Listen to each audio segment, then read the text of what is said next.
Good afternoon. My name is Bethany Montagano. I am the director of the USC Pacific Asia Museum. And on behalf of all of our panelists, I want to thank you for joining us for our program, Stronger Than Hate, Resources and Solutions at USC. A few matters of housekeeping to go over before we begin. Our panelists will share some robust information and resources with you today. So you can return to this information later. We have added their slides to our Stronger Than Hate program landing page at the USC Pacific Asia Museum website. Please feel free to ask questions in our chat, and we will have our panelists answer those questions in our Q&A to follow. Before we begin, though, I would like to introduce Selma Holo, Executive Director of USC Museums, who will introduce a special guest. All right, Selma, hit it. Thank you, Bethany. It is my honor to introduce President Carol Folt to you today to help us launch our Stronger Than Hate webinar. This webinar is an important statement for the USC Pacific Asia Museum as it continues its work to promote intercultural understanding. And we at USC, in our totality, are appreciative of Dr. Folt's intelligent and warm leadership of our large and complex university. Ordinary leaders try to get their institutions to do things right. Gifted leaders inspire their institutions to do the right thing. Carol Folt's leadership as president of USC has inspired us, all of us, to recognize our university's collective and unique contributions and strengths. With that in mind, she has inspired us to collaborate today with a wide range of talented and dedicated USC partners so as to innovate and create together during this time of unprecedented crisis. President Folt has indeed inspired us to expand our empathetic reach, and in this case, we are expanding that empathetic reach in the service of combating hate. With President Folt's blessing, with her modeling of intelligent compassion, our Pacific Asian Museum, under the direction of Bethany Montagano, has spearheaded this university-wide webinar. It is fundamentally a partnership that will forever transform our museums from being exclusively places of collection, presentation, exhibition of works of art, to being also sites of compassion and healing, to being active agents in the fight against xenophobia, to being active promoters of the good that exists in society, even when our physical doors are closed. And so now I take extraordinary pleasure in introducing USC President Carol Folt. Let us thank her for being here and for inspiring us to do the right thing. Welcome, President Folt. Thank you so much. That was a beautiful welcome, and I am very humbled by that, because the truth is you're all inspiring me of how to work with people who give their whole lives to inspiring people and fighting against hate, and also educating generations of people to be better and to try to do things in the right way. I was really horrified when I had first heard that, you know, people that were working at the Asia Pacific Museum, and then I had a group with our APAS students that were talking to me, and, you know, just not that I'm sorry to say it doesn't surprise me, but that doesn't make it better. It makes it worse when you sit in a Zoom with 15 students and they tell you what they're feeling and how their families are feeling. And I know that how you're feeling, and it's just it's such a awful side of our human experience. And so to have a chance to come in and thank you and say how difficult that is, I just really want to tell you that and say I will try to do what I can. You know, I did talk about it. I wanted to get that when everyone was still online, when I was doing my speech, to be able to recognize that. The students said to me too, would you just don't be afraid, don't hesitate to say this when you have an opportunity. And I think that's really important. To say that we're going to continue to take this so seriously. It's what I love about the Shoah Foundation. I mean, the places I've been, I haven't been to the Asia Pacific Museum yet, but I am dying to come there. I mean, this is something really important to me. And I want to tell you all that my whole life, when I was a child, going to a museum was the one really amazing thing we got to do as kids. We didn't have money, but we'd go to that Akron Art Museum. And these were places where I think I did learn the most about other cultures and other people. So I respect and admire what you do so much. And I, want to be able to be helpful. I think this webinar is wonderful. I thought the only other thing I'd say is that in spite of seeing those hateful things, I have probably seen more compassionate, caring things than I've ever seen before, too. And that is what is giving me hope, is that I am seeing that, and sometimes in places not expected. And in what is maybe most inspiring is I'm seeing it sometimes from the people that are suffering the most. They're still the first to raise their hands and say, let's do something for someone else. It isn't all of people like me who actually have a pretty cushy life in spite of hard things. It's a lot of our people that work for us that don't, that are working at home. They're trying to struggle through all sorts of things. There are students, when I'm on a Zoom with students, I know that they're going and begging everyone in their family to be quiet because they're talking to the president. It's just like these amazing touches in their house that you realize they're inviting you into your home. So the points of light are beautiful, and we'll continue to really try to bring those forward and support people. But really, you're the ones that are doing it. So this is just me zeroing in to say thank you. I'm going to listen in for a little bit. I've got another meeting in about 15 minutes, but if you don't mind, I'll stay for a little while just so I can hear some of the stories people are telling. But I just want to say thank you, everybody. Thank you so much, Dr. Folt. I think I echo everyone's sentiments and saying that thank you for your leadership. I think what is most touching about you is that you lead with your values, and you're a real person. And, when I heard that after emergency DACA funding was denied to our international students, that you were actually calling them and checking in on them, I'm just so glad you are our president right now. I think that everybody shares in that feeling. And I think you're so right that we need to look to the points of light, and that we need each other, and, to move through this with grace and to find joy, even when we're called to keep to ourselves, is to honor the way that we're interdependent and interconnected. So thank you, Dr. Folt, President Folt, for standing with us today. Carol, that's fine. I appreciate that. And by the way, we will support the DACA students anyway. We'll find our own funding for that. And we told the APAS students we would find space for them too. So to some extent, we want them to continue to feel hopeful. And I know you're talking with a lot of those students, have them continue to feel hopeful, because we just need them. We want them back. We don't want them to give up ever in the midst of this. So anyway, thank you. Yeah, we're definitely letting the DACA students know that they have a place at the Pacific Asia Museum. They can find refuge and sanctuary there. So we're reaching out and doing what we can. So thank you. So to get started with our panelists, I first wanted to say that, as Selma said, to expand our empathetic reach, while empowering our community with knowledge, I've asked all of the panelists to share a brief formative experience that shaped their view against hate. And so if you take anything away from this program today, we hope that you take away kind of two things. We see what's going on, and you are not alone. We are right here with you. So, I'll start with my story. And my name is Bethany Montagano. I grew up in Poletown, above my grandparents' bar in Detroit.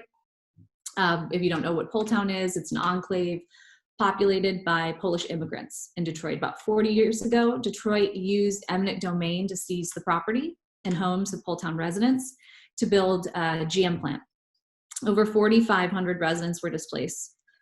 For our Polish community, the messaging quickly became, you don't belong, and you're standing in the way of economic progress. And this is the part of my story that I very rarely discuss. When Poletown was decimated by displacement, people stopped coming to our family bar. My grandfather fell into gambling to try to make ends meet, and he was murdered in front of our family over those gambling debts. And so that kind of trauma, shaped my life. And so I just kind of wanted to share that, but also share the way that we rebuilt, because I think it's we have to find the hope and the joy too. So my father started training featherweight prize fighters at Kronk's boxing gym in Detroit. And he would pick me up from school every day at 2:30.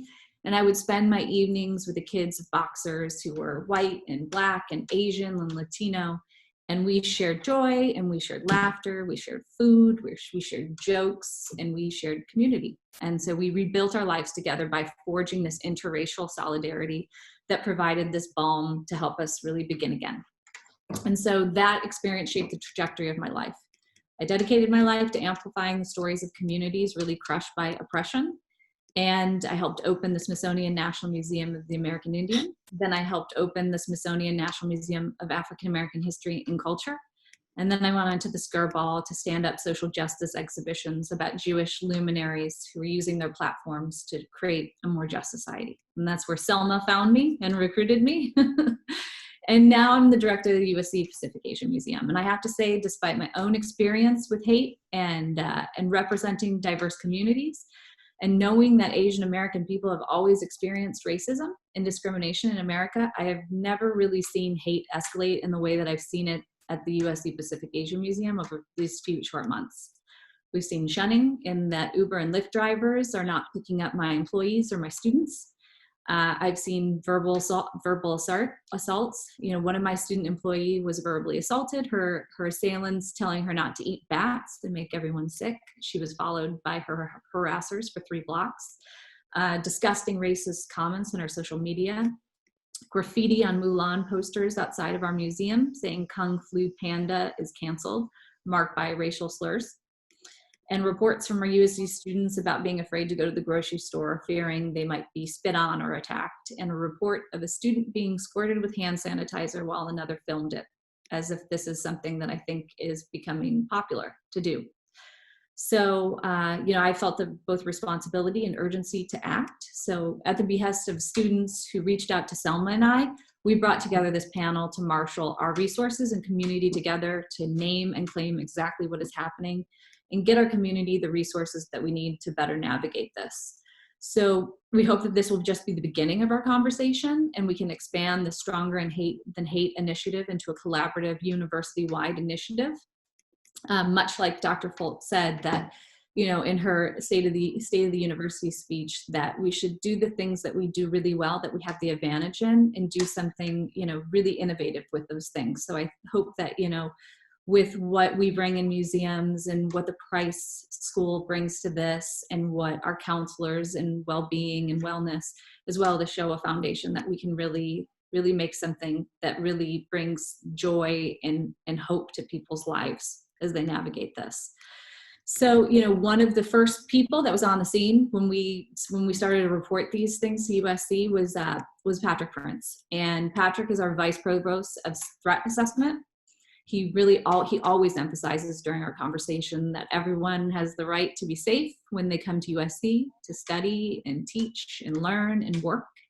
And this is why it is important to report all of your incidents to USC, because Patrick uses those data points that you give him to identify early potential risks so that he can deploy USC resources to prevent violence from escalating, just like he did at the USC Pacific Asia Museum. He intervened, and it was at a very, very dire time. So we appreciated that. So Patrick, would you like to say a few words? I would. Thank you very much. I appreciate the intro, and just a little bit by way of the road that got me here. And I wasn't really planning on this, but I grew up in Montgomery, Alabama. And the Montgomery, Alabama I grew up in was a segregated society. My parents did not believe in that, and the church that we went to did not, and that was very rare. But I went to the first school in that Montgomery, maybe the state of Alabama, to desegregate. And the Ku Klux Klan would come and they'd set up across the street and they'd throw rocks at us. And I'd get beat up trying to get home because they'd set up the perimeter around our school to get after that. They didn't like Black folks, they didn't like Jews, they didn't like Catholics. And our school had all three. And it was one of the opportunities for me to understand other cultures, other people. When we moved into the neighborhood that I ended up living much of my early childhood, the neighbors protested. They did not want papists and Catholics in the neighborhood. And we actually had to get my grandmother, who grew up down the street, to come in and speak on our behalf. Otherwise, we would not have been able to live in our house. And even after we moved in, they let us know we were not welcome. It shaped me. I think of those days often. It has made me who I am. And it really then reflects what we want to do in my office. And I want to talk about a couple of things just very quickly. I have some slides, but I'm not going to show them, but I'll put them in the package later. First thing I want to say is that in our office, we truly believe that violence prevention is more than just a deterrence of harm. It's a restoration of health. It's a movement towards well-being. It's a sense of connectivity and meaning. So when we look at violence prevention, when we look at threat assessment, our entire goal is to intervene as early as we can, as meaningfully as possible, and where we can restore folks, both the person who's acting in a manner that's concerning and those people who are impacted by them. In the back of my mind, I believe firmly, happy, connected, people with meaning in their life, with meaningful relationships, with well-being, don't commit acts of violence. And so I think USC has done something I haven't seen with any of my colleagues at any other university. The threat team is embedded in campus well-being and crisis intervention. We are focused on, hopefully, enabling people to become well, to be whole, to have meaning. I started doing threat assessment and violence prevention work a number of years ago. My background is psychology and business management, and I was the person who would come in after a major event. In the old days, I mostly worked electrocutions and major occupational events, and I would do the death notifications and help restore. And by the early 90s, I started working mass shootings. And I worked many. The first major shooting I worked was the Dana Point Post Office in '93, and unfortunately, since then, I've been on scene for many others. And we learned, as everyone here has learned, it's better to prevent these than to come in afterwards. And so we have seen just a remarkable progression of our field. We went from coming in afterwards. Most of the folks who do what I do did trauma response, would come in after an event. We were either psychologically formed or law enforcement based, and that would be our entry into the scene. We are much better now. We're reactive. We have gotten better. We have terms and a science that we didn't have. We look at pre-incident indicators, things like that. But by definition, we're still very late to the game. What we are doing here at USC and what this body, and I'm just excited because I know everybody on the call, and I feel I like to call most friends, and the ones that aren't friends yet, I hope they will be soon, that what we want to do is use our opportunity to see things much earlier. There was a remarkable FBI study that was published a year and a half ago that looked at what we call mass casualty events, mass shootings over a number of years. And what they found was that every single one of the folks that engage in horrific behaviors started engaging behaviors of concern in 53% of the cases 2 years before they acted out. In 93%, 6 weeks, a month and change before. They always let us know. So what we have really endeavored to do is to throw our net out wide so that we're not just looking at when somebody is imminently dangerous, although we certainly want to have that information. We've got DPS, Sergeant Josh Voigt is here. He's a great resource to our team. We probably talk every day, multiple times. We work with our counseling and mental health folks daily and our campus support and intervention. How do we identify concerns early and intervene? And I think that's the parallel to the challenge that Bethany threw out and that other folks have made abundantly clear. And I know Stephen is going to talk about this because the foundation, what SHOA does, tells us this every day. The horrific things that we saw 70 years ago started with little things. And people let the little things go because they say that I wasn't sure I should notify, they weren't significant enough, I didn't know where to go. And they create a critical mass. And by the time often we apply the resources, it's far down the road. We will still use incredible resources to address issues. But what we want to do with this panel, what we want to do with our programs, is to encourage folks to feel comfortable giving us a call early. Title IX is involved. Kagan is going to talk about her office and their role. And what we want to do is make sure that people realize you don't have to wait until somebody is in a position of causing physical harm. What we know, a very simple truth in my business, most people who make threats don't hurt anybody. Most people who hurt somebody didn't make a threat, but everyone who hurt somebody acted in a threatening way. So even though my title says Chief Threat Officer, I'm much less interested in someone who makes a threat. Okay, I am interested in those folks. But I'm very interested, as all of the panelists are, on people who are engaging in behaviors of concern. And we've got panelists on here who are expert in extremism and violent extremism. And I work with them regularly, and I appreciate their knowledge. I have a very wide net. USC has allowed us to become available throughout the spectrum of opportunity. And we want to get people into the path of well-being. So in the slides, I'll make sure I put our contact information. I want folks to realize that threat assessment is concerning behavior. It's anywhere along the process. And even though our major focus is on physical harm, it's not okay for folks to be psychologically damaged, to be emotionally harmed, to have damage of the spirit. That's not who we are, and that's not okay in our community. So Bethany, thank you so much for having me. I appreciate the opportunity to be on a panel with these folks that are just wonderful colleagues. And I look forward to making sure that we provide the best resources for our community.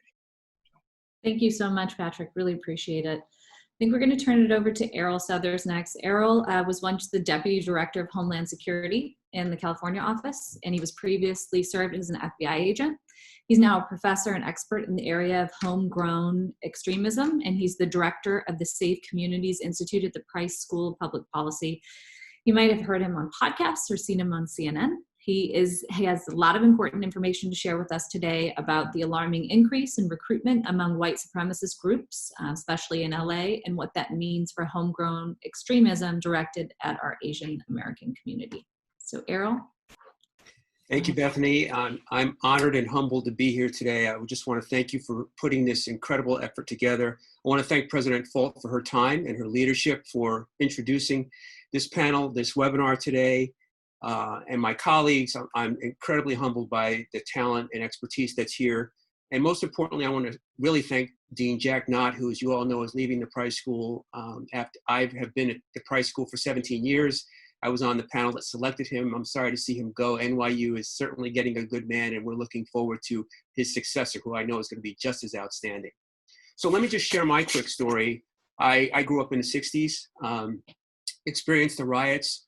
I was one of 4 Black kids bused, although there was a school 5 blocks from my house. I was bused 5 miles across town to a school. 3 girls and me, and I don't have to tell you what that was like in the 60s. I went through 2 sets of riots. I grew up in New Jersey. I was in the civil rights movement. My parents went to the March on Washington in 1963, and it was a really challenging time. And I was equally as challenged by the law enforcement officers at that time. And I won't go into the details of the really bad things that happened, but I will say what changed my life is one day I came home and complained to my father about how I was treated by some police officers. I'll never forget, because my mother called the station that day. It's the only time I've ever heard her curse in all the years she was alive.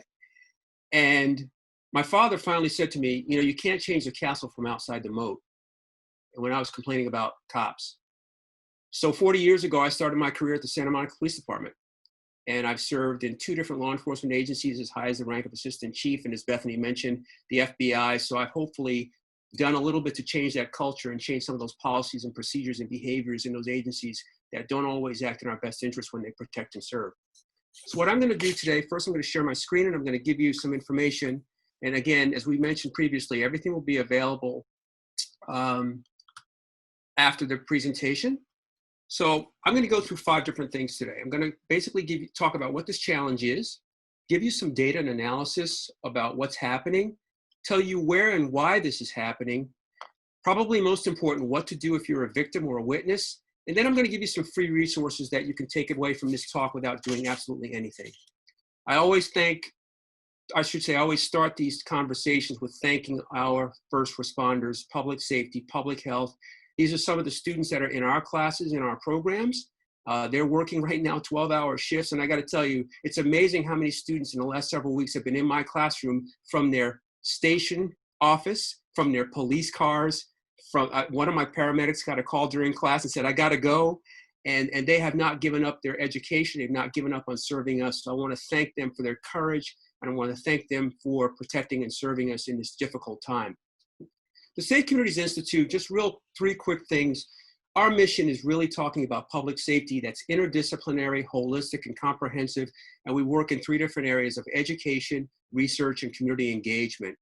Our focus is on violence prevention, everything from school violence to, unfortunately, homegrown violent extremism, and we do research and teach in those areas. But more importantly, there's a global security that we hope we're actually participating and contributing to. When I was bused across town, interestingly enough, the community that embraced me was the Jewish community. I've been to more bar mitzvahs and bat mitzvahs than I can think about. My wife and daughter happen to be Jewish, and I've been teaching in Israel for 14 years. So again, global security is important. We learn from each other. We're able to share some of our experiences. Homegrown violent extremism is essentially an act of terrorism. And I know we try to water this down sometimes by calling it a whole lot of other things, but it's an act of terrorism within the context of ideologically motivated violence. And you can see the definition I've got there in front of you.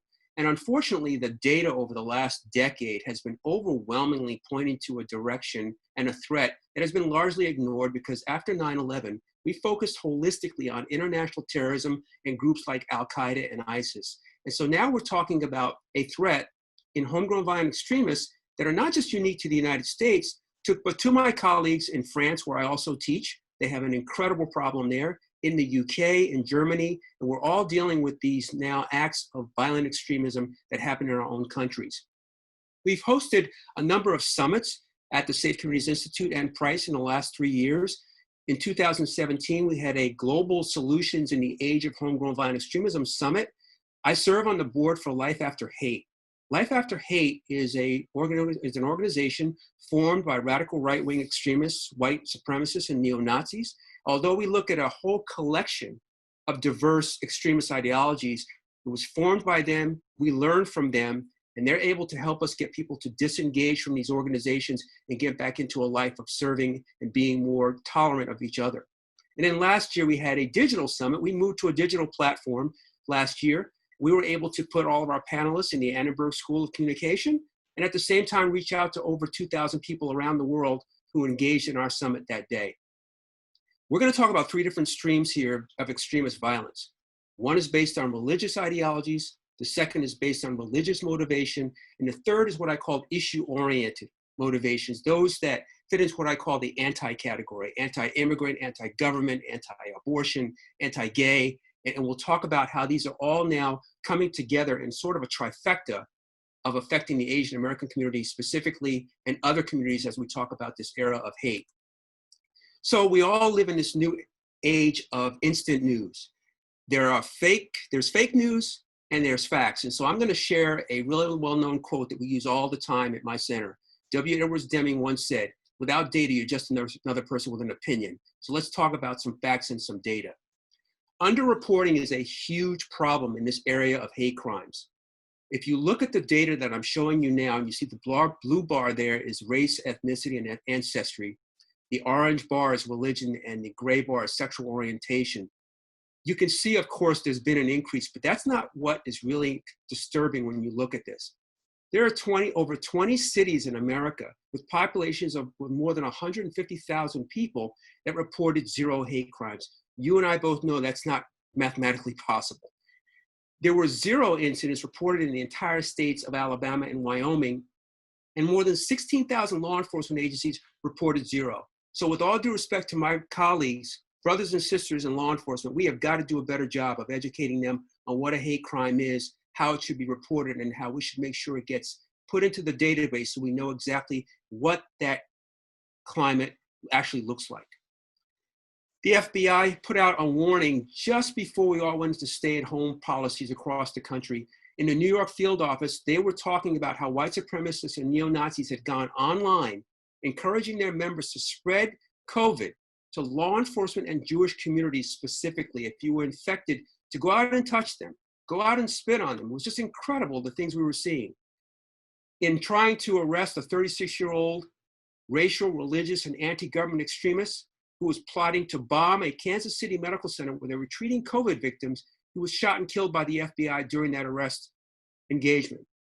And then last but not least, in that analysis 2 months ago, the FBI warned, we're going to see an increase of hate crimes against Asian Americans as a result of COVID-19. I'd like you to turn to the Asia Pacific Policy and Planning Council. They're doing an incredible job of collecting data on hate crimes. They stood up this center, this online reporting center, on March 19th. In the first week, you can see there, they got 670 complaints. By the second week, they had totaled 1,100 complaints, meaning they're averaging more than 100 complaints a day. What's particularly disturbing to us is that more than 1/3, about 32% and increasing, have happened in California. And as was mentioned previously by Patrick and others, they're taking place in grocery stores, pharmacies, and big box retail, which are making people very concerned about whether or not they can go out shopping, whether they can actually go out in public for those few times they actually do. Let me give you a coast-to-coast example of what's happening, for example, in our public transportation system. In the LA Metro, a woman was standing there when an African-American guy walks up to her and says, "Every disease has ever come from China, homie. Everything comes from China because they're effing disgusting." She was doing nothing more than riding the train. 2 days later in a New York subway station, an Asian woman was standing there wearing a mask, as she appropriately should, and a man walked up to her and called her a diseased B word. 3,000 miles apart, 48 hours apart. One of the things I want you to know is that words matter. And we're seeing an incredible backlash as a result of statements made at the administrative level of this country about this being a Chinese flu. You can see there is a sign in Louisville at a liquor store where it says, "Thanks, China," as they started to go into lockdown over the COVID-19. If you see the numbers 1488 there, this shows you the danger of some of these extremist organizations.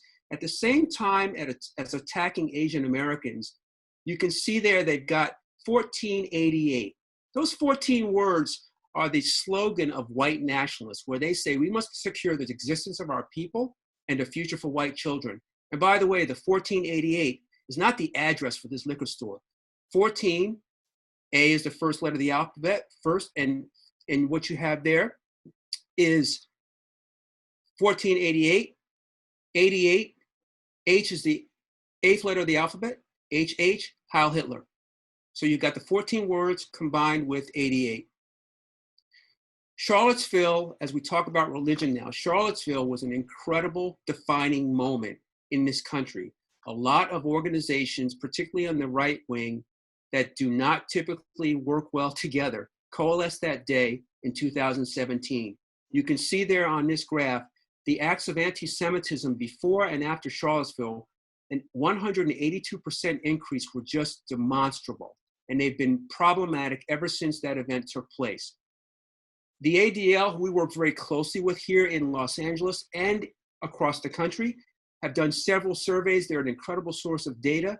They now say that 25% of the respondents do at least one thing to avoid anti-Semitism when they go out in public every day. 12% of them have even avoided wearing markers of Judaism, Star of David, or a kippah.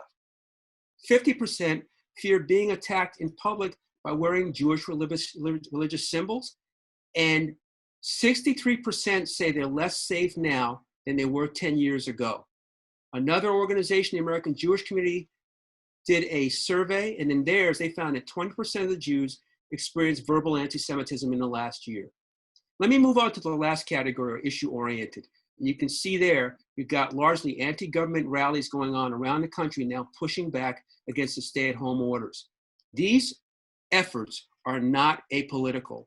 We've seen anti-government and patriot group type movements ebb and flow with Democratic and Republican administrations.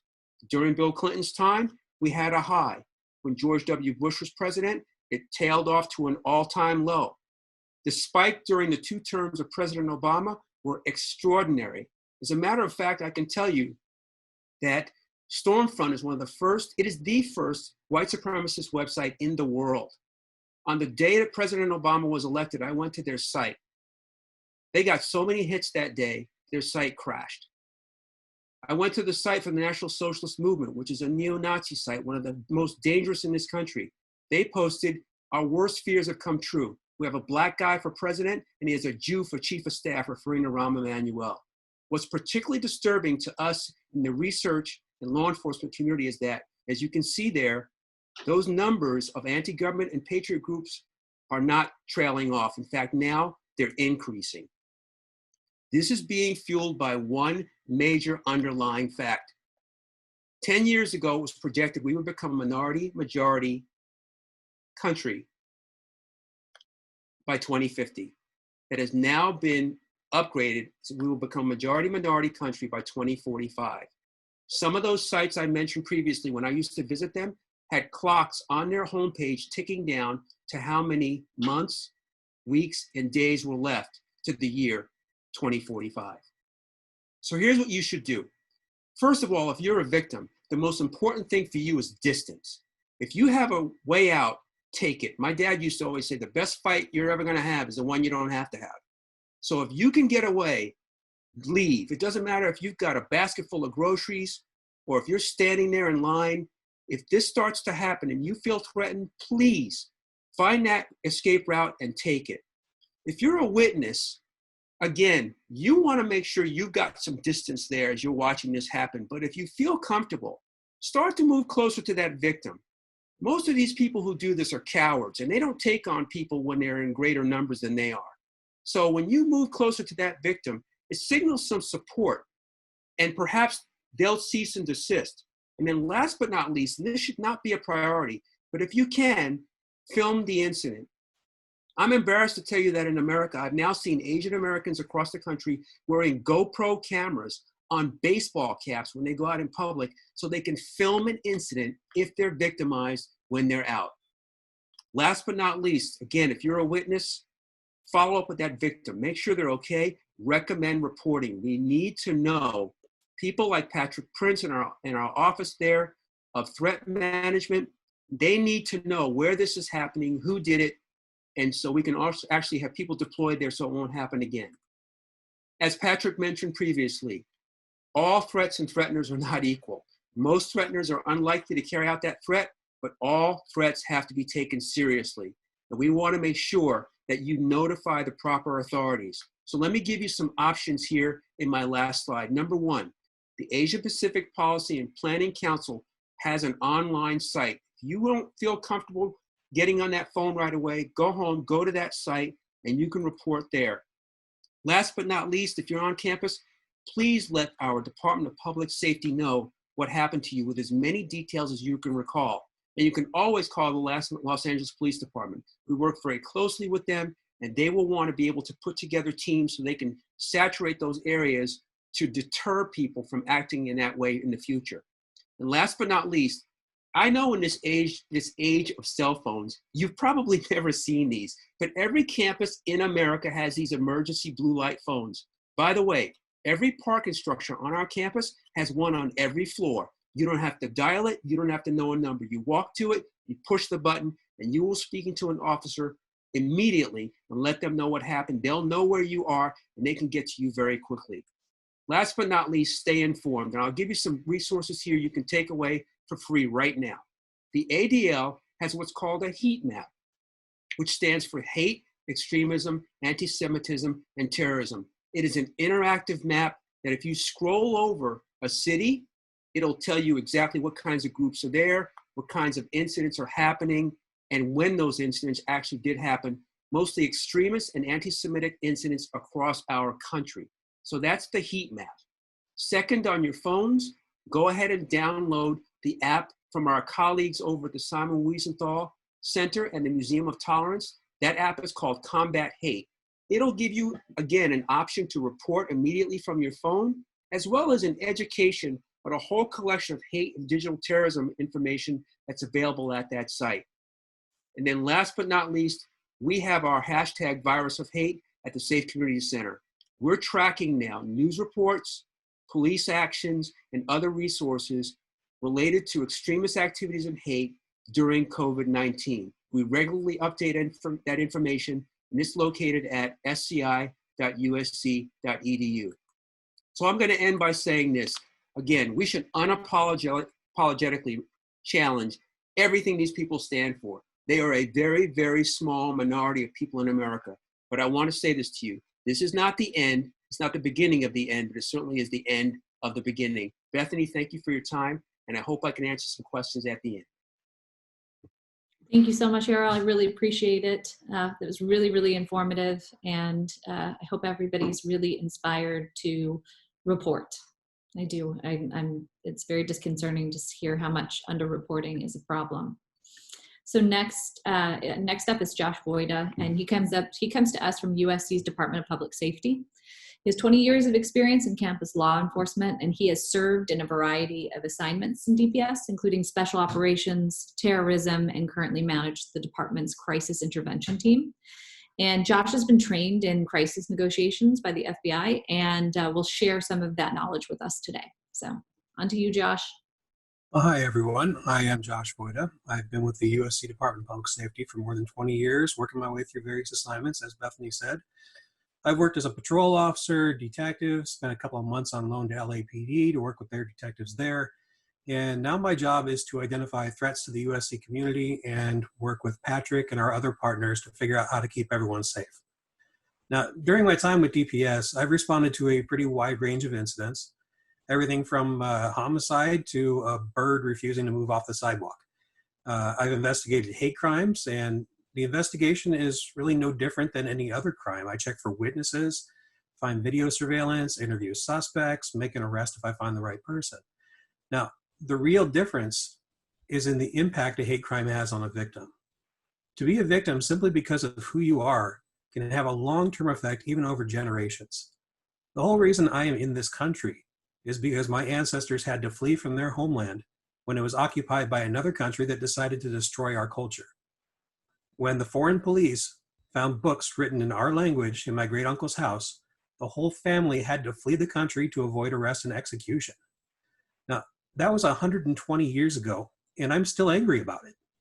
I'm still feeling the effects of it, and something that happens to you, particularly when it's racially motivated, can be passed down through to your kids and their kids.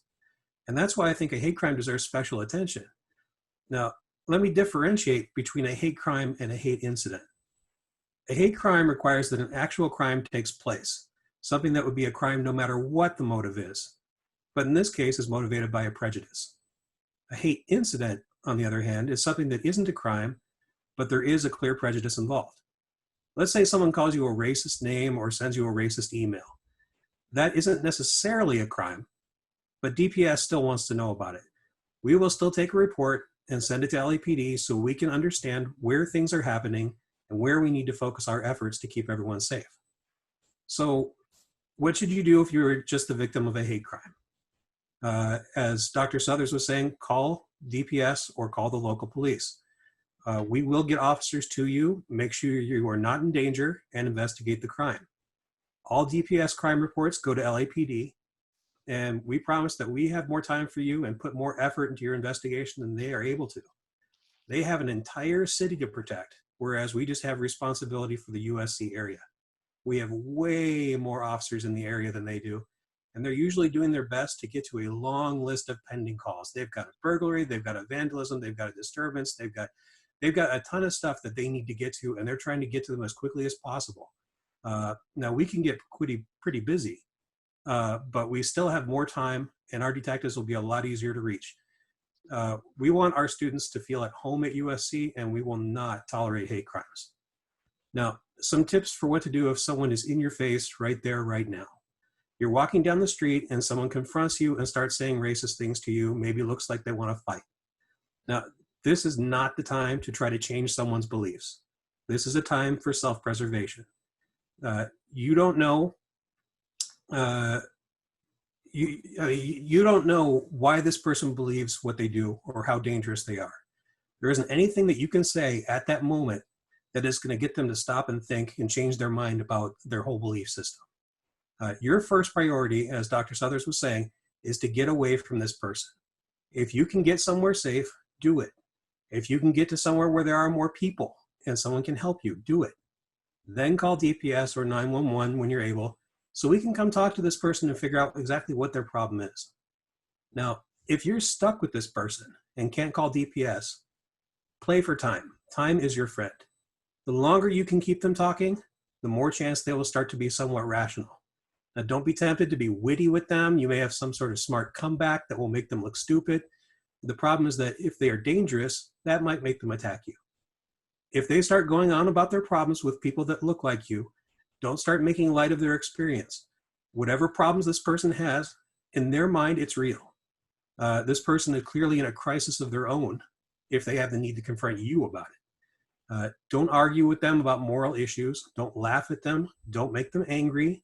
Let them talk. If they exhaust themselves, they'll go away.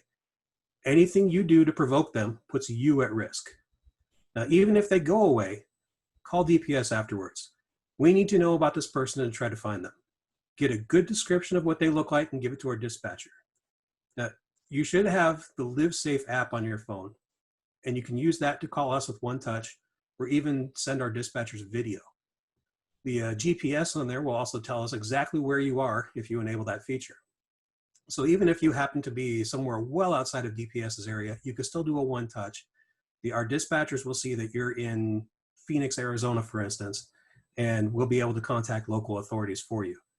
Now, if we can get out there and find this person who's bothering you, we can figure out if they're a wanted criminal, if they have a mental illness requiring attention. Maybe there's somebody within the USC community who needs counseling, or if there's some sort of monitoring that we need to do in order to keep them from being dangerous to you and other people. And then as for you, you may need some counseling too after being the victim of a hate crime or incident. I encourage you to talk to someone over at our Student Counseling Center about what happened. I mean, it just may keep playing over and over in your mind. You may not be able to get out. It helps to have somebody to talk to help you through that experience. So thank you. And if you have questions for me, I'll be available during the Q&A, and fight on. Thank you so much, Josh. I really appreciate it. I also wanted to say that in addition, what we learned at the USC Pacific Asia Museum, in addition to what to do when you come into a public confrontation, that things that happen online as well should also be reported. Any kind of racist thing that you see, and there's people either saying hateful things or posting hateful things that is somebody from the community, you need to report it because they need to know. So it's public and online too. So next we're going to move over to Stephen Smith. And Stephen is the executive director of really one of the wisest models in the nation on the territory of reckoning with past wrongs that inform our present. He leads the Shoah Foundation, where he helped galvanize the collection of over 50,000 testimonies from Holocaust survivors. The Shoah Foundation continues to collect testimonies, and now from other genocides as well. The work of the Institute really revolves around hate, but also around hope and love. And Stephen often quotes one of the Shoah's testimonies, which I really love, that we must think globally so we can act locally, especially in this moment to care for our USC community. So thank you, Stephen. I can't wait to hear what you have to say. Bethany, thank you. And thank you everyone for joining today and taking the time to be on this webinar, because just your presence here matters a lot to our community. And so thank you for that. You asked for a story, Bethany, that might have being the trigger for where we are now. I'm not sure if this is a direct link, but I remember being 11 years old. I remember standing in a bus stop in the mining village where I grew up in Nottinghamshire, England. Sounds lovely, Sherwood Forest, but this was white, working class, dirty, horrible coal mining town where everybody either went down the mine if you were male, and you went to the worked in the tailor's factory if you're a female, and that was it. It was tough. There were 3 families in our village that made up the ethnic diversity of the otherwise white community. The Wong family, the Taylors, and the Charleses. Tim Charles was in my class at school, tall, lanky, Jamaican kid, had such a tough time. I could never understand it. But the moment for me was standing at that bus stop, because Rob Taylor was also in my class. Their family was Roma, they were gypsies. And I remember standing there, and his sisters were leaving the school, and for some reason all hell broke loose. And these 2 girls, I just saw them being beaten up on the side of the street. I was the smallest, oldest kid around. There was nothing I could do except watch this. And I just left that moment going, I don't know what I just saw, but it was definitely racism, and it was extremely bad. And I even now remember that terrible knot in my stomach of realizing what I just seen. And so that stayed with me the rest of my life. I didn't think that I would be working at the Shoah Foundation, how many years is that later? 40 years later, where we have this archive which epitomizes and encapsulates hatred in our world today. I'm just going to show a couple of slides here.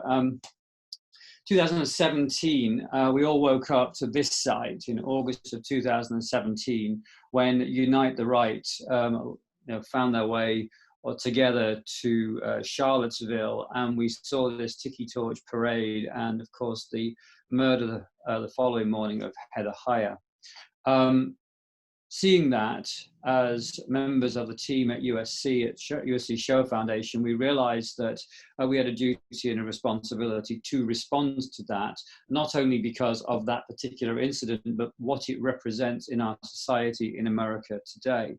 And so actually we developed at that point a response that we called Stronger Than Hate. And it's so great that you at the Pacific Asian Museum and other colleagues at USC are taking that and making it a USC-wide call to action, because we felt there needed to be a call to action. This is not a call against anything, although we're saying that we are stronger than hate. The strength comes from what our values are as a community and as a society. If you want to see a little bit more about that particular initiative, if you search the USC Shoah Foundation and Stronger Than Hate, you'll come to this particular website. Now, what I'm going to do is just show you very briefly what the Visual History Archive at the Shoah Foundation looks like. I guess you're all seeing my screen, right? Are you seeing my screen? I didn't share my screen, did I? No, we're there on. we go. Apologies, here we go. So I was showing you this image here of Charlottesville, followed by this image here of the USC Shoah Foundation's website. So please go and have a look at the Stronger Than Hate website. If I just pop over for 1 second to show you what you will find in the Visual History Archive, because I do encourage you to have a look at this. This is a resource which is available at USC. It's used by 160 universities around the world. It's accessed by tens of millions of people. But it'd be great if members of our own community got to use this and see what's in there. You can find it, actually, if you're on the USC campus or on USC IP, you can just put vha.usc.edu, Visual History Archive. Or if you're off campus and not on a USC IP or on the VPN, you can use vhaonline.usc.edu, and you get then a public version. Not everything is available, but most things are. And for example, if I go into this search bar here and I type in the word hate, on the right-hand side, you'll see, sorry, that's hat, I don't want hat.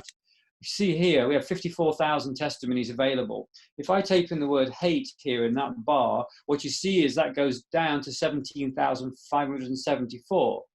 That's just 17,574 people talking about hate in the Shoah Foundation's archive. In fact, if I put anti-Semitism in here, which is obviously a form of hate, specific form of hate, you see 25,000 of those people talk specifically about anti-Semitism.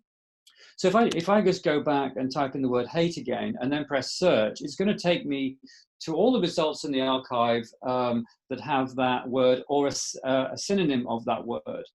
So what's fascinating when I go to this and having done that search, you see here actually these are not all old people talking about the past. In fact, the first 3 people here you can see are all under 40 years old.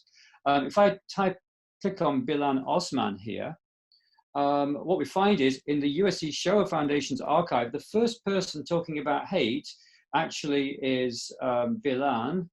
And what we'll see is, if we look at Bilan's testimony here, that Bilan is a Swedish African Muslim woman talking about anti-Semitism and Islamophobia in Sweden. I won't play too much of it unless your Swedish is up to par. Don't worry, there's 42 languages in here and there's plenty of English and any other language you fancy. But what you see is she's talking about Islamism, Nazism, far right, anti-Semitism, schools. These are the things that she's talking about in her interview. So I encourage you to have a look at that. What we do with all of this content, once we've collected it, is we then integrate that into education programs. So if you look here, what you see is our other site, which is available free to educational institutions called Eyewitness. It's a USC platform that we built And what you can see down here is, as you go into Eyewitness, it's for primary schools, middle schools, high schools, and universities. So you can actually then choose your track based on who you're teaching and where, and develop your and use these different types of activities that are here. And there's hundreds of those on the site. I'm just going to go to the next slide here. Pittsburgh, October, I guess it was 2018. We woke up to a shooting at the Tree of Life synagogue, and with it, all of the online hate that came from the killer, who had espoused his ideas. Now, I term this particular form of hatred and killing, I call it something called xenocide. As the UNESCO chair on genocide education, I have to think about these things. And what I realized was this killing of people who are associated to a group by where they are, i.e. in a church or a mosque or a particular place or with a particular group of people, killing them because they are associated with that place and therefore with that group cannot be classed as genocide, because it's not the act of a government against a whole group of people, but it's definitely targeting a group of people for an ideological purpose and killing them because of their association to that group. And so it's an extension of the idea of xenophobia to say when you take xenophobia to its end point, it can become xenocide, the killing of that group. So I published a little bit about that, but what really came out of this for us when we saw this was the following day, the Pittsburgh Steelers adopted the Stronger Than Hate logo, not the logo, they put it against their own logo, but the idea of the community coming together to be stronger than hate. And again, what we saw was, it wasn't about trying to combat the hatred itself, but it was actually saying, and what can we do to come together from groups of people from all backgrounds to defend our society and the values within our society. And so we extended the Stronger Than Hate theme and took that then into a more sort of public domain. And for example, the 25th anniversary of Schindler's List actually was the same month as the killing in Pittsburgh. So if anything, showed the relevance 25 years after Schindler's List and 70 years after the Holocaust, was that the killing of people because of who they are, in this case Jews in both cases, is still a prevalent issue within our society. And I think Errol said it earlier, or maybe it was Patrick said that, that it's the small acts that lead to the big things. And one of the things that the Shoah Foundation really focuses on within its Eyewitness program is working with young people to give them the tools. And one of those tools is being able to understand what the essence of hatred is through the stories that we tell. And as you can see on this slide at the bottom here, lots more of activities. I can't scroll it up because we're not on the web, but lots more activities about how the power of propaganda happens, or what one can do to intervene. This thing that one thing that calls Save One Life. What we've also done is we've teamed up with organizations that get to other sources. For example, you see here the Teaching with Testimony site at Discovery Education. Now they have over 5 million teachers associated to their site. And what we do is we provide those teachers and on this platform the resources to be able to take this into their classroom.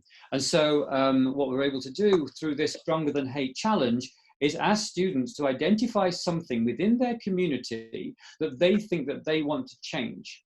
Then what they do is they create a project, they go into the community, they address that issue within the community and identify the change they make, and then they create a video about that activity, and the video becomes the thing that they share back to us, and we learn about what they learned about while they were making change in their community.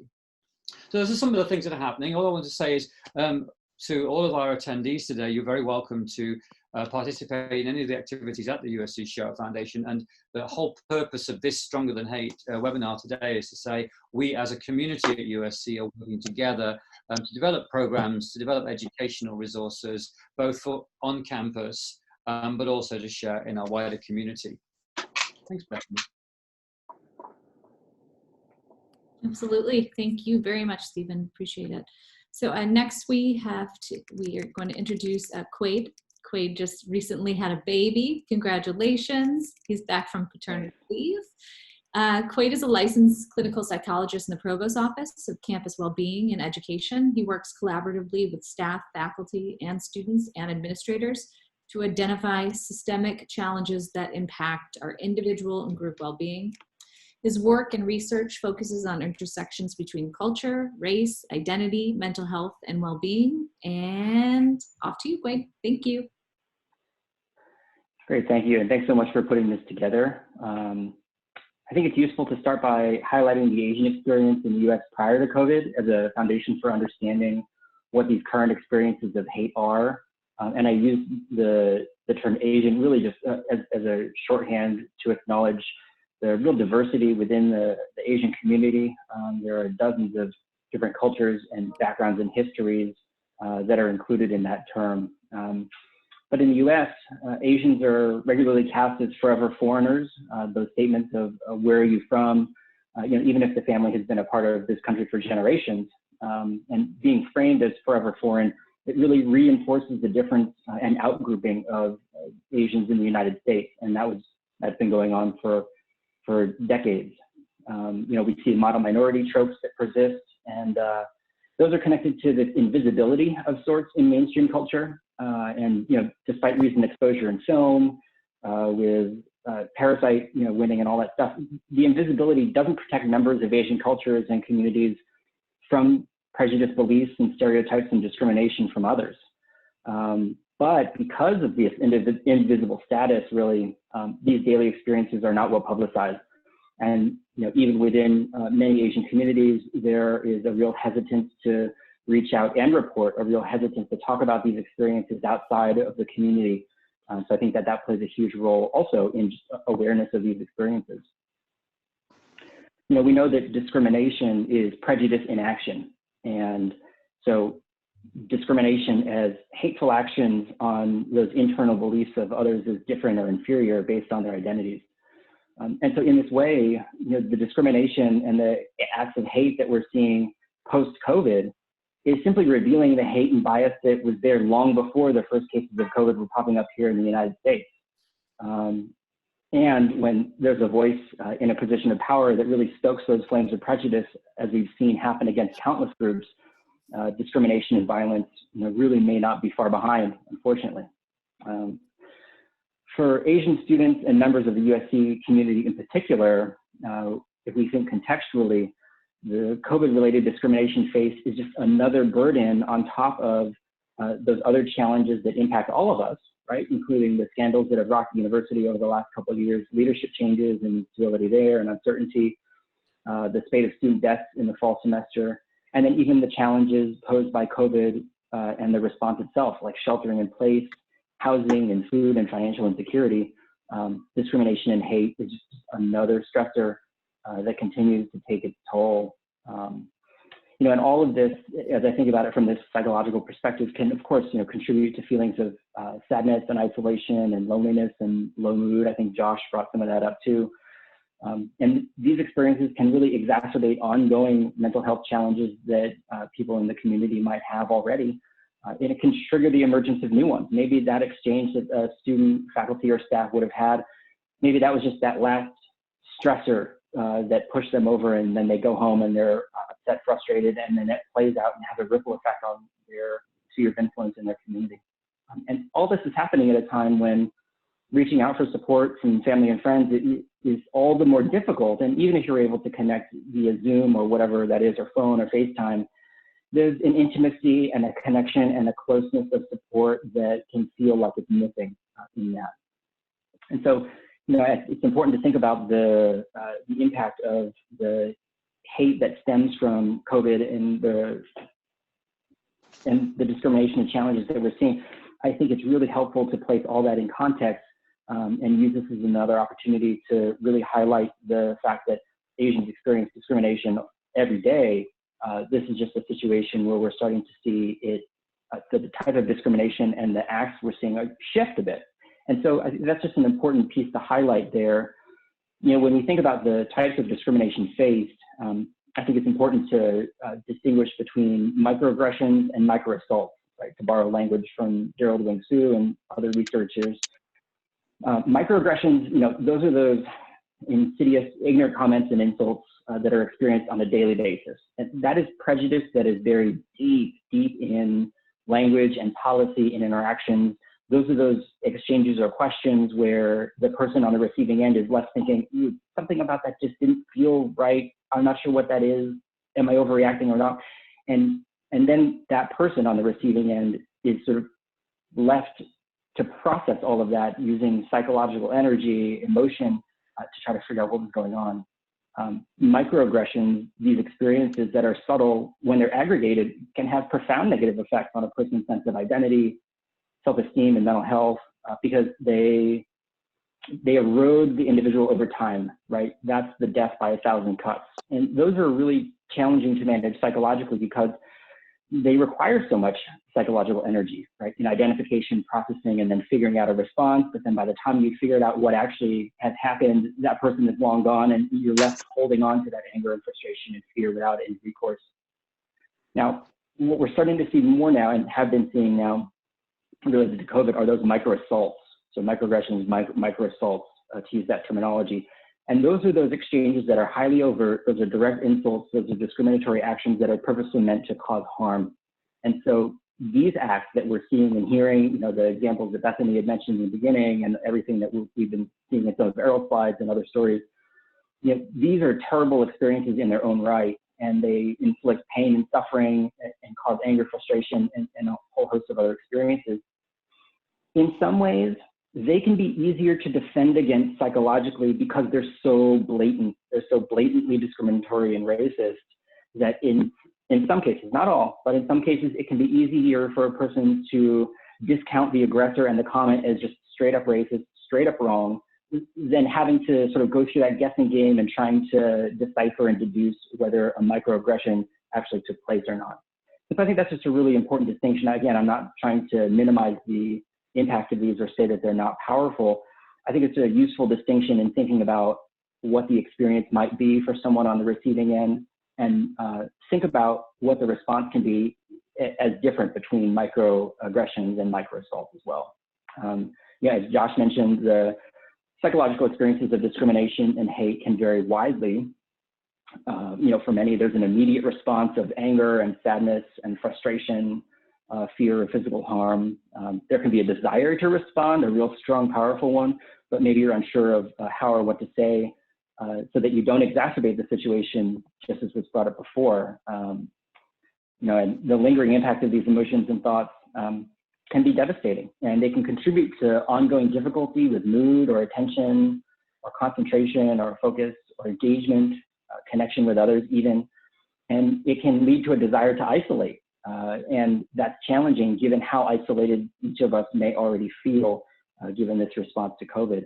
And so that can sort of create this vicious feedback loop of isolation and low mood and isolation and low mood, all stemming from one of these negative experiences of discrimination that we're hearing about so frequently. For others, though, the impact might not be so immediate, right, outside of the initial response. Maybe the response initially, because the discriminatory act or statement is so blatant and overt, the response might be, no, that's straight up racist, that was discriminatory, that person, and whatever you might think about that person. The challenge, though, is that even though there might be that initial dismissal, the anger, the emotions, the processing, it can still linger, right, for days, or weeks or months later or a lifetime later. And the challenge in those situations is that sometimes the emotions associated with those experiences that we thought we had dismissed a long time ago can just pop up when we least expect it, in a time when we're not ready or able or feel capable of handling and processing those. And so sometimes those can be all the more destabilizing, and that can be really challenging. So what can be a response? I think, as was mentioned before, in the short-term, care for yourself. Physical safety is key, reporting if desired, and focus on what you can do in the environment that you can control to help yourself manage the emotional experiences that you're having. Really reminding yourself that there's no right or wrong way to feel in a response to hate or discrimination, that your response is your own, and whatever you're experiencing at that time is true and real for you, and that's what matters.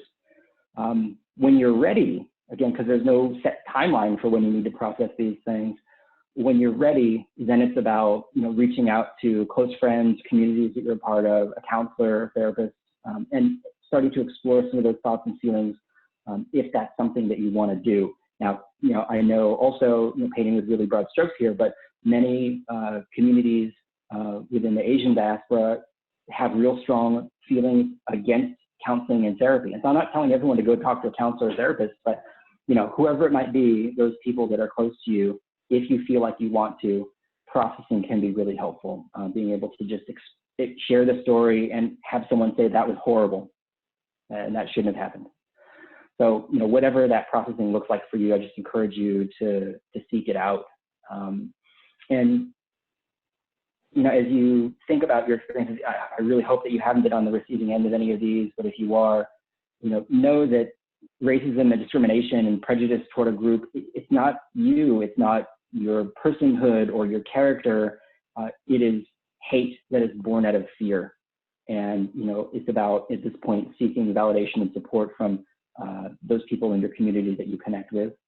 I'm happy to do Q&A, but there are just a couple of resources that I'd like to highlight here at USC. First is APAS, and that is the Asian Pacific American Student Services Center.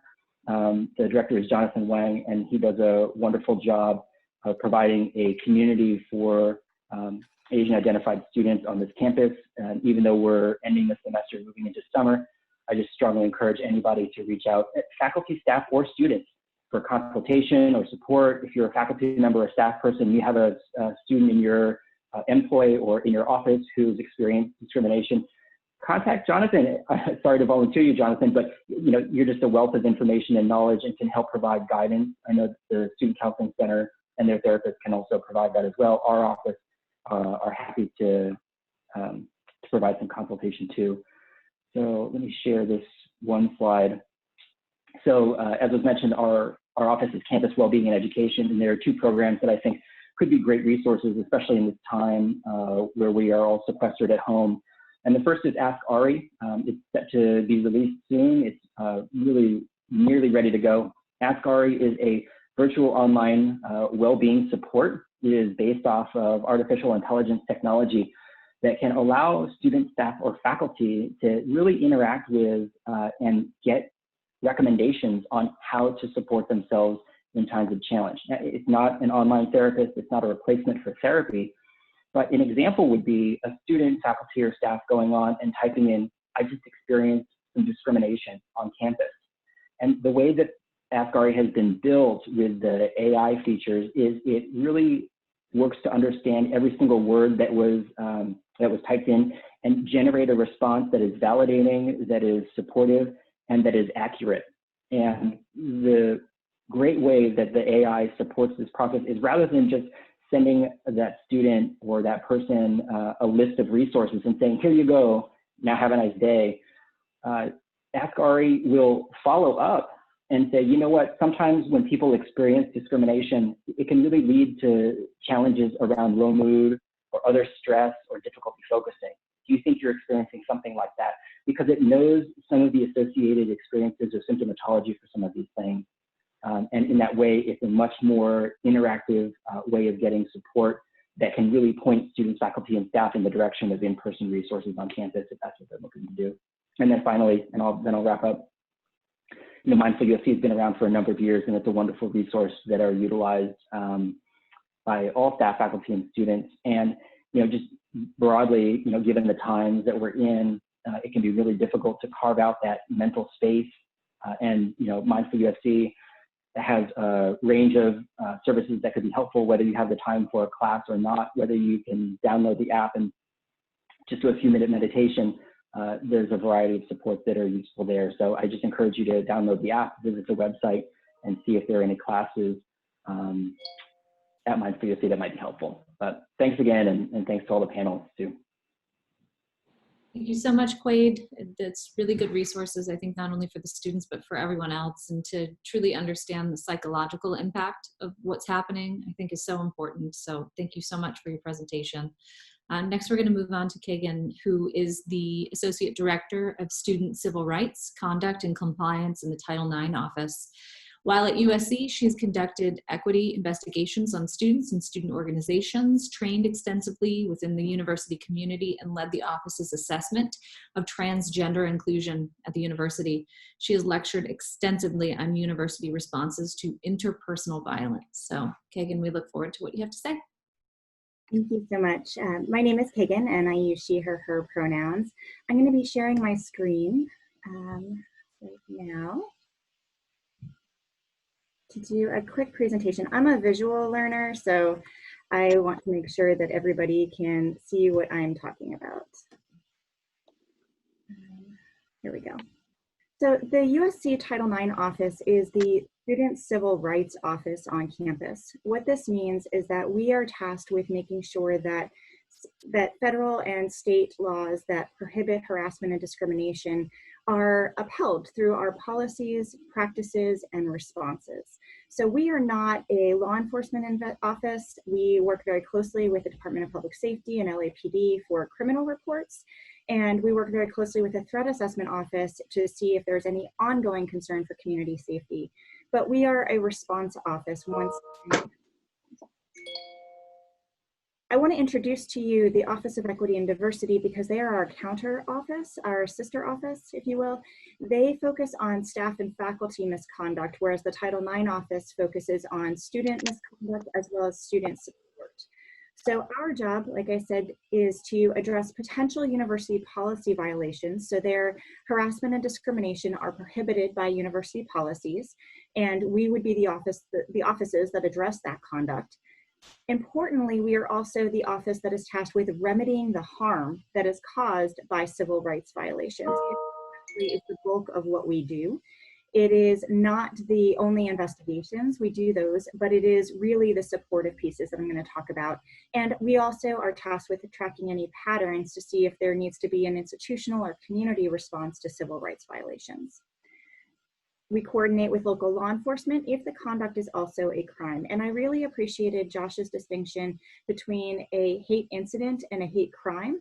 We would take a similar approach, and even if something does not rise to the level of a policy violation, if it is a hate incident, if you will, to borrow that language, we would still provide supportive services and track to see if there are patterns to that behavior. I'm going to focus on the student conduct piece, and many of you may be more familiar with the Title IX office with our sexual assault and sexual misconduct response, stalking, and intimate partner violence. But we are also responsible for harassment and discrimination when it is based on a protected class, and malicious dissuasion and retaliation are also prohibited by our policy. For the purpose of time, I'm only going to be focusing on harassment and discrimination, and really on harassment instead of discrimination, and I'll explain why in a couple of slides. I mentioned harassment or discrimination based on a protected class. These are the protected classes defined by either a federal law, for example, Title IX is a federal law that prohibits harassment or discrimination on the basis of sex or gender. Title VI prohibits harassment or discrimination for students on the basis of race, color, national origin. All of these are defined by a state or federal law. So it is not just university policy. Our policy is reflective of these laws. I mentioned I was going to be focusing on harassment instead of discrimination. That's because I'm focusing on student conduct.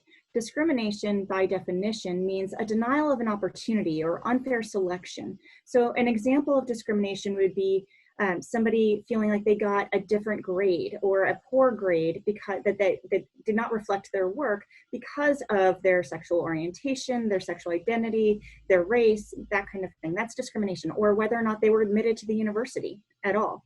Harassment, as in contrast, is behavior that is abusive or intimidating and based on a protected class.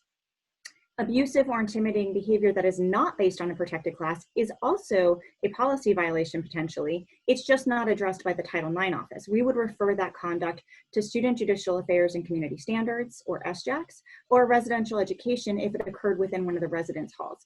So it's not that it's okay, and it's not that it won't be addressed, it's just not addressed by our office if it is not based on a protected class.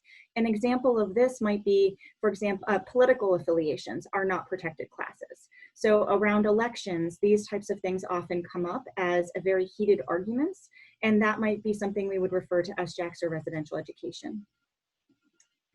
Harassment can be committed by a student, a staff, or a faculty against a student, staff, or faculty. It does not require a position of power. So if it is a student who is engaging in abusive or intimidating behavior based on a protected class, it would come to the Title IX office. If it is a faculty or staff member, we would refer that to the Office of Equity and Diversity. It does not matter if they have that position of power or not. And examples of harassment would include things like repeated derogatory or offensive comments, whether those are verbal or whether those are posts on social media, text messages, emails, visual displays like graffiti. All of those things could be derogatory or offensive comments, and threatening messages. That would be another example of harassment. Now, importantly for our office and for this presentation, I want you to know that students have the right to attend school free from hostile environments. That's the legal language. And a hostile environment is created when the conduct is sufficiently severe, persistent, or pervasive. So something that is severe would be something like a hate crime, a physical assault based on anti-Semitism, as we've been talking about, or homophobia, transphobia, something severe, a sexual assault. If it is not severe, like a verbal comment, then we'd be looking at whether it is persistent or pervasive. And then we're looking at, does it unreasonably interfere with, limit, or deprive an individual from participating or benefiting from the university's education, environments, activities, learning, etc. So think about access to student organizations, think about access to residential education programming, use of spaces on campus. If any of those things feel limited because of an identity that is a protected class, that would be something that could come to our office. A lot of times students wonder what happens when Title IX receives a report. So I want to briefly walk through that. The very first thing when we receive a report is that we will send the impacted student outreach. And what this is typically an email, and it includes all of your reporting options to the campus and to law enforcement. It includes all of the confidential support options on campus and private support options on campus, like the cultural centers, APAS, CBCSA, the LGBT Resource Center, campus support and intervention. And finally, it includes information about supportive measures that we coordinate even without an investigation. And that is one of the most important things I want to stress in this presentation, is that we coordinate supportive measures for people who have experienced harassment or bias instances, even if there's not an investigation. Examples of supportive measures include things like an avoidance of contact directive, academic accommodations, housing accommodations, and more. Basically, we're looking at how do we remedy the harm for a hate or civil right violation and allow that student to be able to focus on their success and thrive at USC. We do the investigations if the conduct is potentially severe, persistent, or pervasive, and if the reporting party wants one. Many students who report to us do not want an investigation. They just want supportive measures, or they just want an intervention conversation that I'm going to talk about in a second. And also we have an obligation to do an investigation if there are multiple reporting parties, a weapon, or threats of serious violence. We have an obligation to the campus community at large to see if that person poses a danger. Interventions in lieu of investigations. I want to talk for a second because these are probably the most common responses to incidents of bias that get reported to us, largely because this is what the reporting party, the student who is impacted, wants.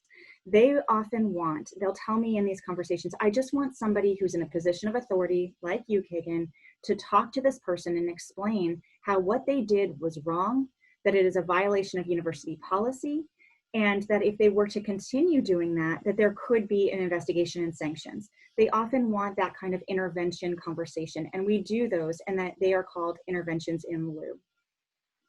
And finally, when we receive a report, we also inform the resource centers. It is important for our campus partners to know the kinds of things that are getting reported to us so that they can also respond and provide support to their student communities. So when we receive a report, we don't share the names of students, but we will share a summary of what happened so that if a student comes to them and says, hey, I heard from a friend this thing happened, they're not caught off guard and blindsided if we have that knowledge. How students can report to us. You can call us or email us, and the last slide will have our contact information.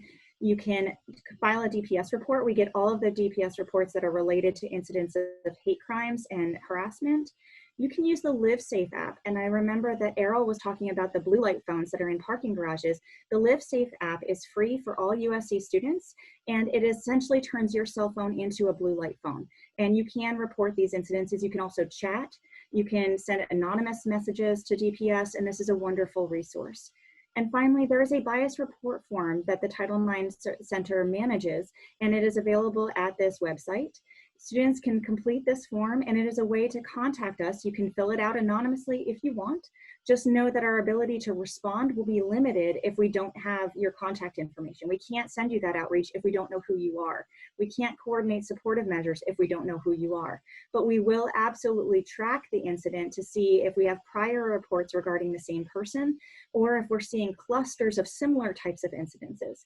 So unfortunately, these have been happening this semester a lot in response to COVID. We've received several reports, some anonymous and some not anonymous, from students who've been called names because of coronavirus. And we have coordinated with APAS and with Jonathan specifically to do several interventions in lieu related to this conduct, to provide supportive measures, and just to let Jonathan know what we've received. So we use those bias reports in that way. Here is our contact information. Like I said, you can call us, email us, use our website. The bias report form is linked to our website. So if you go to title9.usc.edu, there's a report page, and you will see a link to the bias report there as well. Gretchen Gaspari is our Title IX coordinator and the executive director over the Office of Equity and Diversity, Office of Conduct, Accountability, and Professionalism, and the Title IX office. And if you ever have questions, you are free to reach out to me, you are free to reach out to Gretchen, or just contact the office in general. I want to be mindful of time, and I'm going to wrap up now, but if there are any questions, I'd love to answer them. I'm going to stop sharing my screen now, and thank you so much for your attention.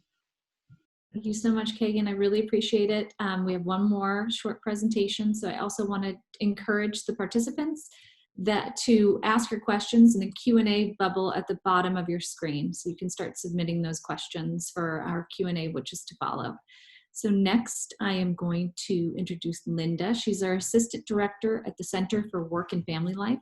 She is a licensed clinical social worker and has been working with USC faculty, staff, and their families for 15 years on a variety of workplace and mental health issues. During her tenure at USC, she has focused on work-life balance, health and wellness, grief and loss, domestic violence, and civility. So, looking forward to what you have to say, Linda.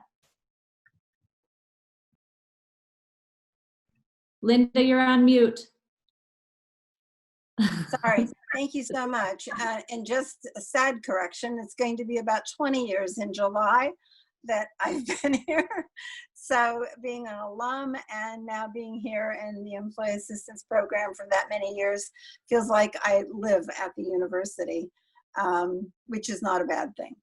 So what I want to tell you just a little bit about, and I'll try to be quick, the Center for Work and Family Life is actually your employee assistance program. We got a grant a number of years ago from the provost to do some more wellness programs. So at that time, they felt it a good idea to change our name.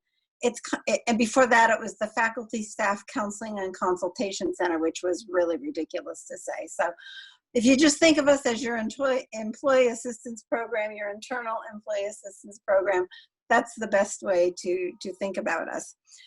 We have been blessed to be internal with the university for over 35 years now. I think that's a record, and I'm happy to say that many other universities have modeled their program after ours. So we are also proud of that. Just to let you know what we do offer, we offer as many as 10 sessions per year to any benefited employee.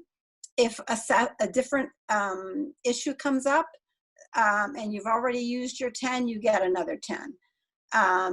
We do, right now, we have 4 core areas that we focus on. We focus on counseling and mental health. We focus on crisis and critical incident. Those have come to the top of our priority, obviously, given what's going on right now. We also do management consultations, and we are all trained professional executive coaches. So those are our 4 core areas that we work on. The vision of our program really is to support and enhance the emotional and well-being of our Trojan family with integrity, professionalism, compassion, and ethical practice. Confidentiality is the one thing that I really want to stress, because from time to time people will be concerned about that. They'll say, you're right in the university, you know, are your services confidential? And I'm very clear to explain to them that the university has nothing to do with our licenses. Our licenses are held by the state. And so they are the ones that tell us we must maintain confidentiality. So I go over that with people very carefully, make sure they have a clear understanding of that. And then I take it a step further and tell them, if I see you on the campus, I'm not going to say hello to you. I'm not being rude, but you're the holder of confidentiality, so you get to speak to me first. So that's something that I think is really important. I'm also really thrilled and blessed to work with the partners, most of which we've talked about here too. We are on the threat assessment team. We couldn't have a better leader in Patrick, and we know what we need to respond to, and if there's something that he thinks he needs our support for, he lets us know that. We have offices on both the health science campus and the UPC campus, and all of us are licensed clinical professionals. Just to back up a little bit, I will say a little bit like Patrick did about how I got into this field. I don't think I had a choice. I came from a small town of 5,000, and we had one African-American family in our town, and it did feel like that family was shunned. And I didn't have any understanding of that, because that was not talked about in my family at all. It just wasn't like that person wasn't any different than the rest of us. Wind forward many, many years later, and here I find myself for almost 30 years in Southern California, and in a very culturally diverse university. And yet, whoever walks through my door, walks through my door. It's just an interesting going from this very small town and coming into this huge, huge university in this huge city. So just a little bit about, a little bit more about what we do, maybe even what to expect of people right now during this time. I think right now, during this time, people are expecting a lot of shock and denial. I still don't think they have a good understanding of what's going on. I think people are getting very restless. I think there's a lot of fear, anxiety, worry going on, rightfully so. People are concerned about their finances. How are they going to pay their bills? How are they going to feed their family? These are all concerns that people have, which is having changes in their sleeping patterns, their eating patterns, all of their behaviors, all of their habits have been disrupted. So when we talk to people, we try to tell them, as much as you can, maintain those same structures, those same habits, those same schedules that you had when you were working. We talk to them a lot about their eating, about their sleeping, not overdoing with alcohol or drugs. So we do a complete assessment. At the moment, we are seeing people by Zoom. We are seeing them by telehealth. We are available 24/7, and you will call and you will get a member of our staff. We are working collaboratively with the psychiatrist, Dr. Steven Siegel over at CAC, and the Caring for the Caregiver. So they've developed a tiered process. If somebody comes in and they are in critical need, they will immediately go over to tier 1, which would be the psychiatry department. Beyond, if it's not a critical incident, we are working collaboratively with student counseling. And so we look at it and decide, does student counseling have availability? Do we have availability? And that person is seen immediately. So we are able to cover 24/7, all of our staff. And we're more than happy to do that, and we're proud to do that. So I don't want to take too much more time. Again, I'm very happy for all of our partners that we work with. We work with the threat team. We work with student counseling. We work with the Department of Public Safety, Office of Religious Life, Title IX, our ombuds. All of those people are our partners. And without working together, I don't think we could pull this off. So thank you very much for including us.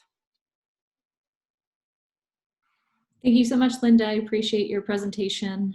And so it looks like we are a little bit over in our time, but I think that it's really important to address the questions and make sure that you guys get your answers. I can start with a few that were submitted from students who are a part of APAS. And one of those questions was about within the last 24 hours that it seems like the United States government is really ramping up their, I guess, implications that China is responsible for this virus. And so what happens to this threat if the United States decides to take retaliatory action against China? And so I think, Errol, you might be the best person to answer this question. Thank you, Bethany. And again, in the interest of time, I'll be brief. Unfortunately, this adds fuel to the fire of weaponizing this entire global pandemic. So I would urge people to exercise the same kind of cautions as my colleagues have throughout this webinar. I hate to say this, but it's probably prudent to, if you're going somewhere, particularly to purchase things, if you can go in pairs, or at least two of you, that would be prudent. Report incidents. This is not going to help the situation now that it appears we're going to act in way of sanctions or some other activity. So I wish I could say something more positive, but I anticipate that this will, as the FBI said last month, increase the incidence of hate crimes and harassment and verbal assaults because of what's happening. Thank you. We also have a couple of questions that came in through Q&A, and one person asked, if undocumented students report a crime to an on or off-campus law enforcement, will they get in trouble due to their immigration status? I'm not sure who wants to answer that. I'll take that one. No California law enforcement agency is going to ask somebody about their immigration status. That is the law. They're not allowed to. So no, you can feel free to go and report something, and no one's even going to ask about your immigration status. Okay. Thank you so much, Josh. Another person just asked, as summer is coming up, will the psychological support still be available to students not taking summer classes?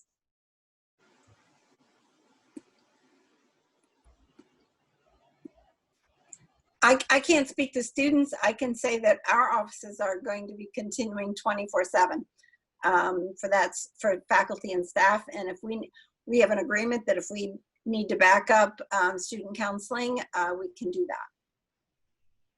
So in the past, I was a staff psychologist at the Student Counseling Center here at USC, so I can speak to policy then. But I just encourage people to fact check me and make sure that what I'm talking about now is true. But at the time, students were required to be enrolled and have had paid a student health fee over the summer in order to access mental health services at that time. And the student health fee could be paid separate from enrollment in classes also. So being in classes wasn't a requirement, but that student health fee was. So again, I would just double check with the Student Counseling Center to see if that's still their policy. And what sort of support they're able to provide students who have or have not paid that student health fee. All right, thank you. We have another question. It's from someone who said, unfortunately, the Office of OED has been implicated in the DOE's Office of Civil Rights Investigation. There is a sense of distrust with many faculty. Is there a plan to address this moving forward? Is there an alternative support? So. Yes, absolutely. I'm happy to address that. The Office of Equity and Diversity has changed so much in the last 4 years. So many people may not be familiar with exactly the Office of Civil Rights Resolution Agreement, but essentially it looked at from 2016. And sorry, there's a train going by. I don't know if you hear it. So since 2016, the Office of Equity and Diversity has changed dramatically. And given the resolution agreement with the Office of Civil Rights, we are continuing to review actively our policies, our practices, and to see where there are absolutely growth areas and how we can move forward. In terms of support offices, I would recommend the Center for Work and Family Life. I would recommend Campus Support and Intervention. Those are critical supportive offices for faculty and staff, again, because the Office of Equity and Diversity focuses on staff faculty respondents. But in terms of making a report about faculty or staff misconduct, that is still the Office of Equity and Diversity. But if you have specific feedback, we are definitely open to hearing that. We would love participation from our campus community in how we can be accessible and improve our process. Thank you. And may I just jump in and say, we do have ombuds on each campus now. So if you just want to go in and have a conversation with an ombuds, they keep no records. They are not of record. So go talk to them. They're wonderful resources. Thank you. You know, we just had a couple more comments come in about the health fee. So I want to address that because I think this is something that we could probably take up as a group. In light of this unprecedented time, is it possible for the health fee to be waived as access to psychological support is vital at this time? So I think that we should consider that as a group and, you know, take it to the administration to let them know that it seems to be something that this community really needs right now. Another question. Yeah, and if I could, I would also just jump in there and suggest that if there are students who are interested in pushing an initiative like that, that they connect with the undergrad student government and work with Truman and Rose, who are the president and vice president, to see if they can get support from USGN senators. Okay. Yeah, I think what's so nice about having the services on campus is the accessibility. So that's one of the things that's been a benefit of our center. It's also a benefit of student counseling. Is it's on, you know, we're here, we're accessible. So if there is some way to make that possible, thanks, Quade. All right, so there's another question. Is there a way for students to volunteer and get involved in any organizations with any of you or outside organizations with the same mission? And I think maybe to start, and I can hand it off to Stephen, who I think would be a really good person to answer this, is that we are considering kind of centralizing this under everybody who's working together so that we can have student participation. And Stephen, I know that there's several ways that students can participate with the Shoah Foundation. You want to? Yeah, absolutely. And actually somebody else also asked about the fact that this may be going on for some time because of the COVID crisis, which I answered in the text, but I think the same applies. Your question is, how do I get involved? And that's a great question. So for example, at the Shoah Foundation, we have opportunity for student volunteers and for interns. The best thing to do, I think, is, in this case, is write to me at the Shoah Foundation, and I'll be very happy to forward your interest on. So I'm Smith SD. I should put it in the box somewhere. smithsd@usc.edu. And I'd be very happy to forward your interest. But what we're going to do, because we've now taken on Stronger Than Hate as a group at USC, we're going to get organized centrally. One of the things that Errol and Bethany have been working on is some kind of hate mapping, by which we look to see how we report what's going on our campus or things that occur, so that we're all aware of what's happening to each other. So once we get ourselves a little bit more organized on this, we'll provide a central location for you to come to. And it may be that you work with a specific entity at USC or another community entity, or actually participate virtually online and become a part of a community that's vocal and visible, because that's what we have to be. And Stephen, may I say, I had the opportunity, thank you very much, to have a special tour of your foundation. And it's phenomenal and so exciting and so forward thinking. So it would be a great opportunity for anybody. And we'll make sure then, Bethany, if we can, that we'll invite everybody who's attended today's webinar. Once we get open again on campus, we'll put on some special tours so you can come and see, because that'll be a good way to meet some of the members of the panel that are here, and find out what's the best suited way for you to participate. It was amazing. I didn't want to leave. Oh, great. Come again, visit again.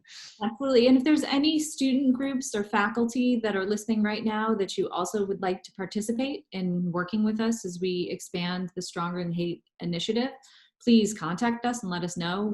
This is not a closed group. We are very open to participating. I know that I have personally extended the offer to Visions and Voices because I think they offer such a unique perspective to our community. And I know that, you know, while science is definitely needed to take on this virus, I know that we also have to look to the arts to kind of help us through and kind of buoy our community. So please let us know. And I'm not sure, I think we have answered all of the questions, which really brings us to a close here. I think what we've done today is phenomenal. I think we've broken new ground, and I know that we anticipate continuing this. And as many of you I know are service-minded as well. Tomorrow at the USC Pacific Asia Museum, we're doing a donation drive of PPE materials for the Los Angeles County USC Hospital.